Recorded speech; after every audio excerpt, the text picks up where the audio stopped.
Hello దోస్తులు, welcome to our channel all in one Veni vlogs.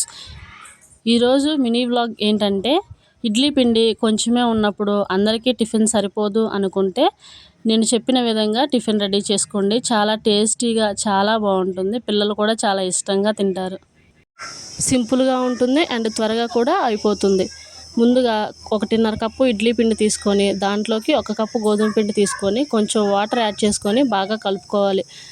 Next అందులో కరివేపాకు, ఉల్లిపాయలు, సన్నగా కట్ చేసుకున్న పచ్చిమిరపకాయలు, కొంచెం జీలకర్ర వేసుకొని కొంచెం సాల్ట్ యాడ్ చేసుకొని దోసల పిండిలా కలుపుకోవాలి. ఆ తర్వాత దోసలు పోసుకొని అటు ఇటు రెండు వైపులా సిమ్లో పెట్టుకొని కొంచెం ఒక 5 మినిట్స్ వరకు కాల్చుకుంటే ఎంతో టేస్టీ దోసలు అనేవి రెడీ అవుతాయి. ఓకే ఫ్రెండ్స్, మీకు కనుక ఈ వీడియో నచ్చినట్లయితే లైక్ చేసి షేర్ చేయండి. మరిన్ని వీడియోస్ కోసం మన ఛానల్ అయితే సబ్స్క్రైబ్ చేసుకోండి ఫ్రెండ్స్.